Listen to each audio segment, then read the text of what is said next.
Well, hello there, Thor here.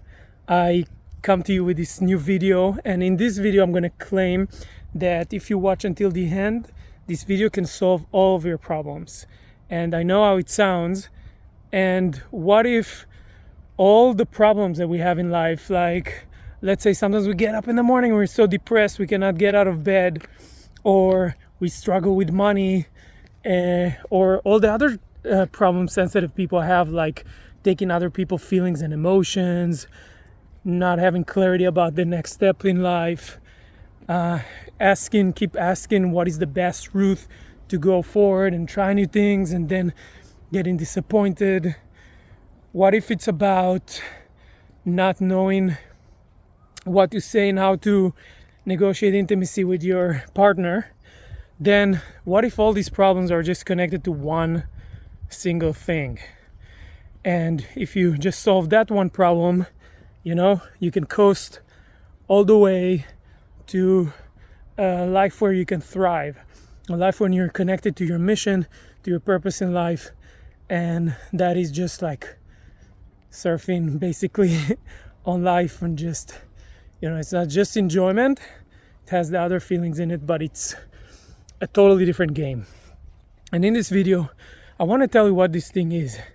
And I want to share with you my perspective, and I want to promise you that if you watch this until the end, at least you get all the things, all the distinctions to think about.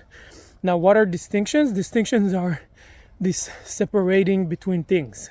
By the way, I'm in Prague and I'm climbing up this park, and someone gave me this adventure to go see it. This is why I'm gonna breathe hard in this. So a distinction is separation between things. Like, let's say, for example, in the beginning, just what is milk. At some point in your life, you're like, this is milk. And then there was like soy milk, almond milk, all these new milks starting to happen. And when that happened, this distinction was created between regular milk to whatever, almond milk. And then now that this distinction happened, now you have more possibilities. Now you can choose something else. So this whole video is not about being right or being wrong and about what you should do. Please don't hear it from that place. It's just about what else is possible. And to create what else is possible, we use distinctions. So what I'm going to do in this video, I'm just going to land a bunch of distinctions. Okay? So the first distinction that we're going to work with, and again, it's just for the sake of creating possibilities, not about making you feel bad or wrong, or not about like what is the right thing to do, or idealism, this idealism thing. The first distinction is just about next culture. What if all of the things that are not working for you in your life are just because you are playing a part in this game called modern culture? And I know you probably heard me speak about this before, and I want to connect everything to this because really, as I walk in the world, and I've probably been in most of the parts in the world that travelers go to, I'll say it like this. Probably you haven't been to some other places, but a lot of the common places that travelers go to, I've been there already. And I want to ask this question.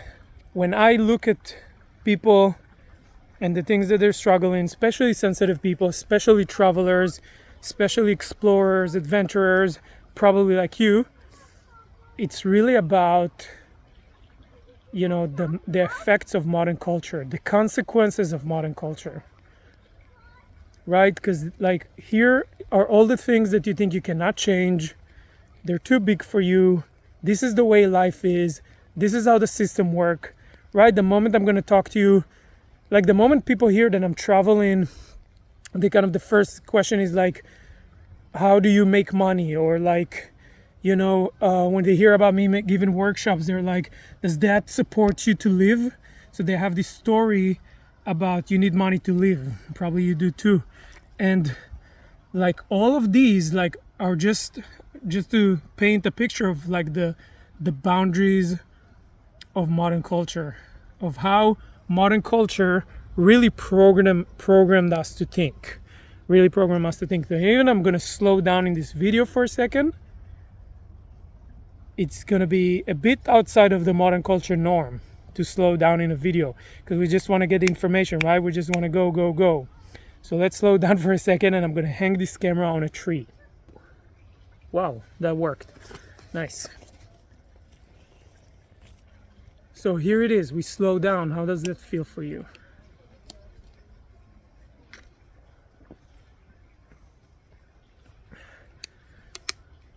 Any feelings, any emotions? In modern culture, we were programmed not to feel our feelings.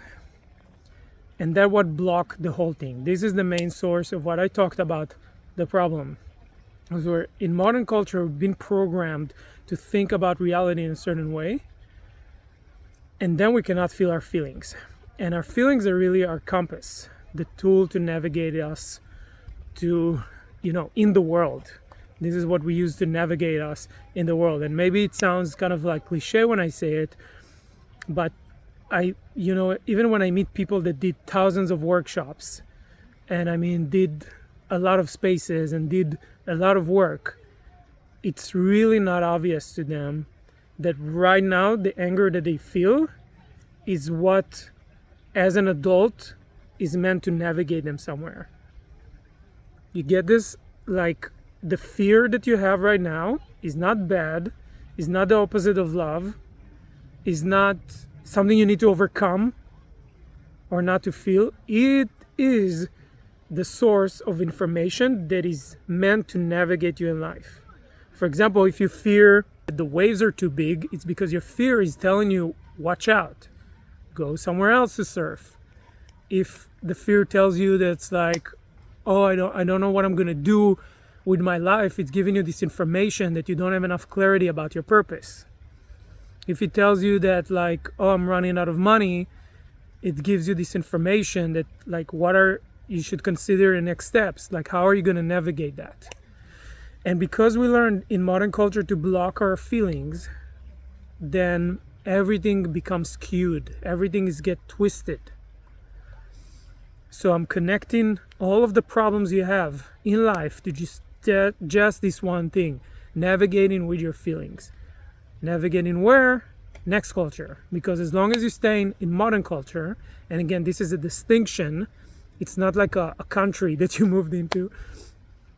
As long as you live in your culture, is modern culture, you are blocking yourself and you keep creating messes and problems for yourself. And I know that sounds very like direct and very serious, but I feel sad about, when I go around and I see people suffering and I see all the messes that we create to ourselves. And I created this, and I created a lot of messes like that for myself when I was playing in modern culture. And it took me many layers to heal so that I changed that, I changed the culture that I'm in to next culture. Now, what does it mean, these layers of healing? They really mean doing transformation. They really mean that, you have this limitation inside of you.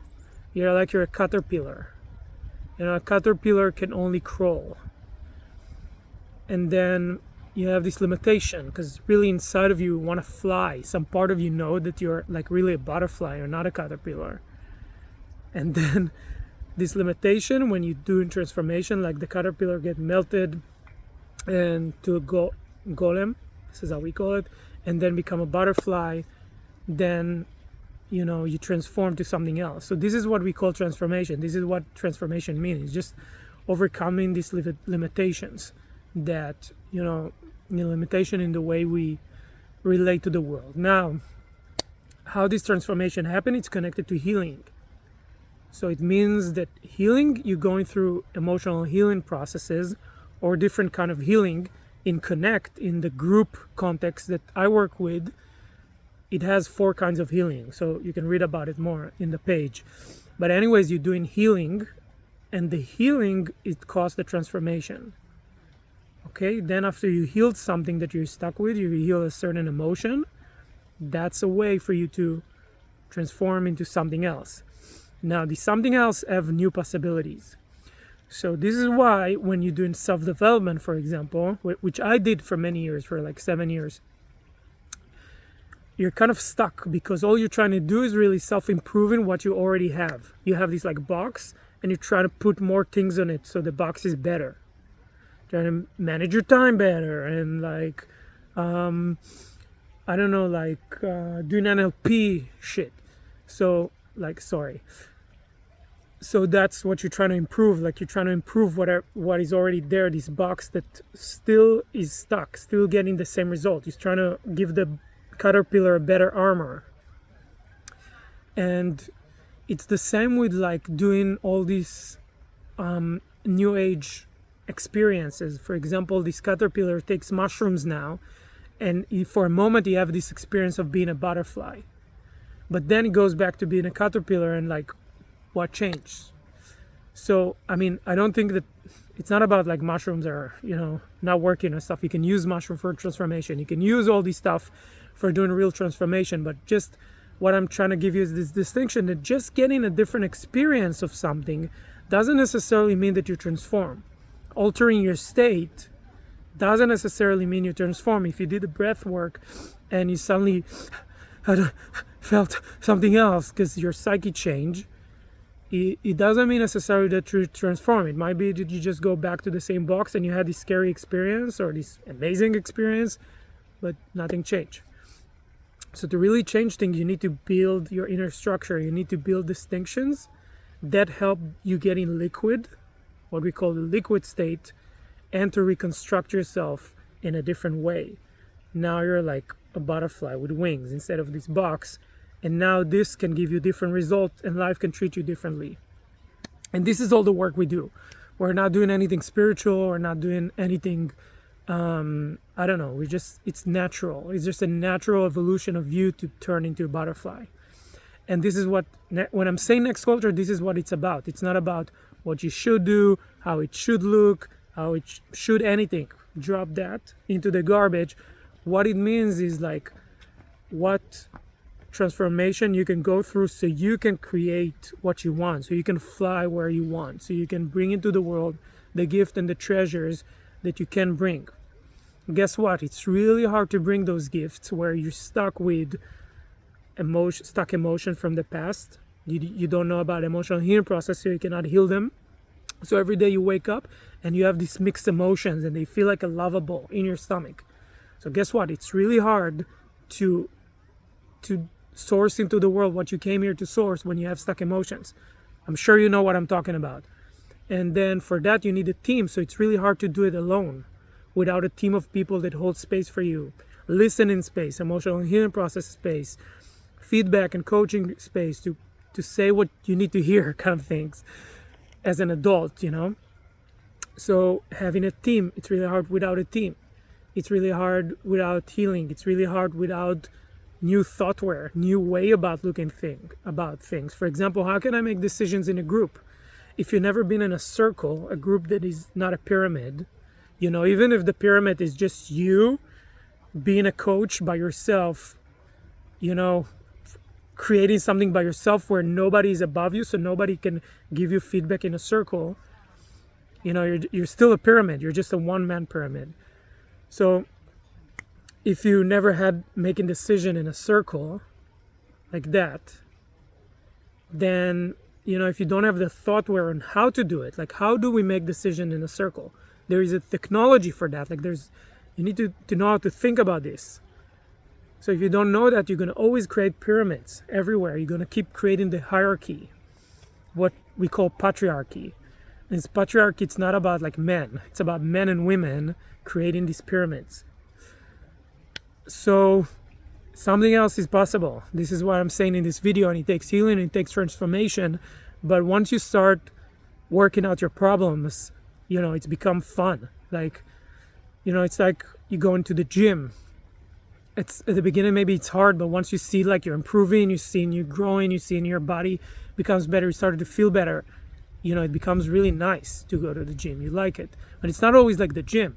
It's like the gym in combination with amusement park, because you keep walking in next culture spaces, like for example, Connect, the group context I was talking about, that we started, like this group of people around the world that are sensitive, powerful beings that are collaborating together. This is a next culture space. It's a next culture game world, which we call like a group context.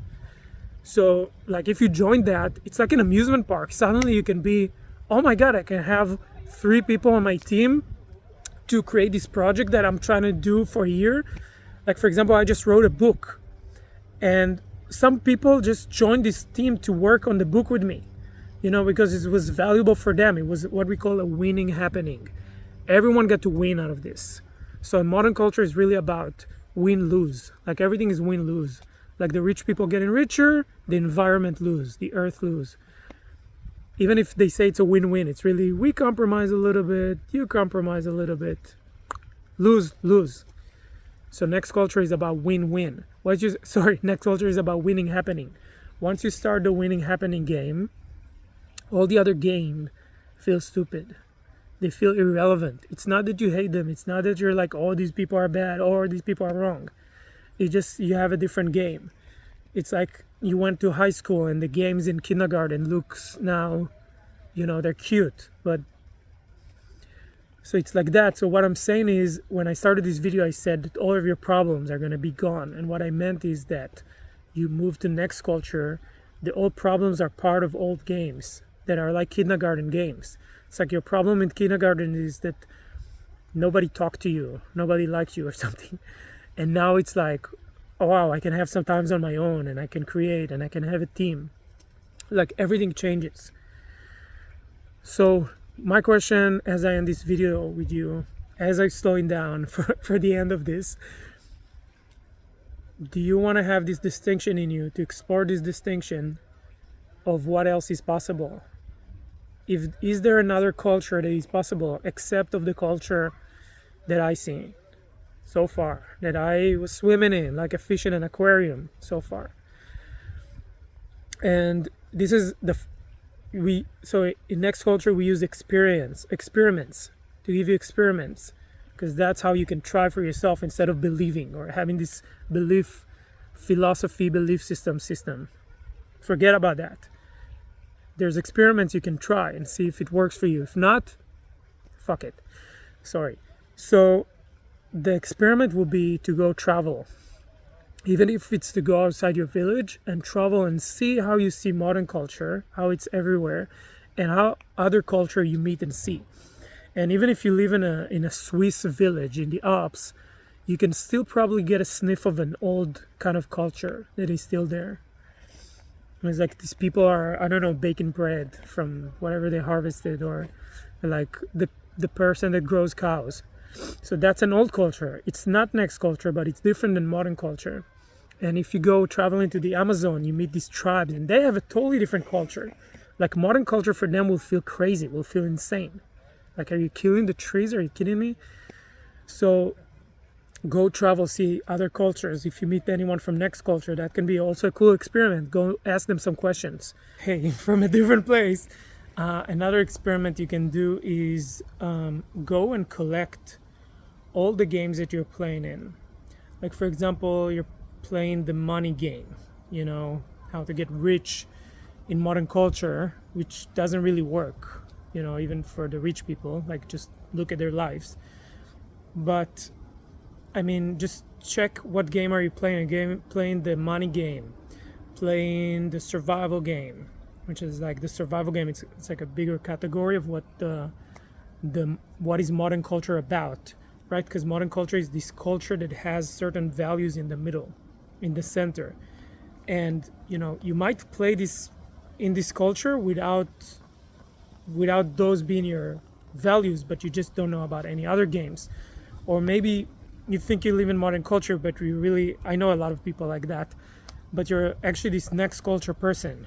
You just don't know about it, or you don't call it like that, but you have totally different values in the center. And values, I don't mean just intellectual values. It's not necessarily, again, that you just think like that. It might be just what direction is your life is going. And I know a lot of people that their life direction going somewhere else than what is in the center of modern culture. which is survival, getting more power, like getting in the top of the pyramid, like that. That's the values that in the center of modern culture. And so the experiment is to go and collect these games that you're playing in this game world. Like, think about kindergarten. You used to play all these games. I used to play soccer with these kids, playing dolls with those. So what are the games are you playing now? You're playing the money game, you're playing the building the best house game, are you playing the making a business game, are you playing the like educating the children game, you playing the I don't know, like having the most successful something or being the most successful something. Like, just check and make a list on all these games that you're playing and really examine them. Like, maybe some of them work for you, and by that I mean they're probably feeding a part of you, but you know, that part of you, you know. But what part of the which one of these games are really resonate with your being? Which one of them is really feed your soul? That's what I mean. As you can make a list of these games. And another experiment, and that's the third experiment that I'm going to end with, is to go to people that you know and share with them how you feel. Like, you can say, hey, I feel angry about this, or I feel sad about that, and just see what's their response, like what's happening when you do it. And the hint is that in a certain way it's going to be not okay that you feel something. Maybe if you share, oh, I feel sad about not having a job, then they're going to be like, oh, don't worry, like I'm gonna help you, let's find a job. Or they're gonna be like, yeah, you should get on with your life. Like, you know, if you're gonna say like, I feel sad about what are we creating as a culture, and immediately they're gonna bring their opinions, their, you know, their positions on that, their agenda, their politics, like all this stuff that comes from their box, literally. So just do this experiment and share how you feel. And this experiment is meant to maybe feeling the pain of, like, you know, not being able to use your feelings or to share how you feel in spaces. So that's the 3 experiments. If you do them, please share them here below on the video. Thank you for watching so far. If you want to learn more about Next Culture, about how you can play around in it, I don't know, how you can learn more about that distinction and, you know, really use it to get your treasures, to thrive in life and not to live in a survival game, then you can, first of all, contact and ask me, ask people in the teams that I'm working with, or you can join one of our trainings. Trainings are one way to be in a Next Culture space and actually learn or train yourself on something specific. But it's, you know, it doesn't have to be only training. You can just go and grab a team for something or share something and start relating with people and connecting. But also, you know, if you want to join one of the trainings, we have Spaceholder training coming up, because we're taking a stand for more spaceholders to be in the world and hold radically responsible spaces. You know, and whatever your topic is, whatever is your gift to bring into the world, you can hold spaces for that. And we kind of give you the basis of holding space in the first module, but it's actually 1-year program that we have more modules, because the more you do it, you run into more things that you realize, oh, I need to learn how to do this and this. So we actually accompany our spaceholders for 1 year, and, you know, a lot of them are now already holding like amazing spaces around the world. So people that did this training already. So we started a new cycle of the Spaceholder training. You can use that. You can use that. You can join that. And we also have anger clubs, which is a space for you to connect specifically to your anger, and through that get to know your feelings better. Because anger is the first feeling we work with, is the most tabooed one. And so it opens the door to the other feelings and to feeling work in general. So you can join the anger clubs, see what it's all about. And yeah, there's other spaces, and you can ask for emotional healing processes and connect that way if you have an emotion stuck with one of our spaceholders. And yeah, thank you for watching so far, and keep going on your adventure. Ciao.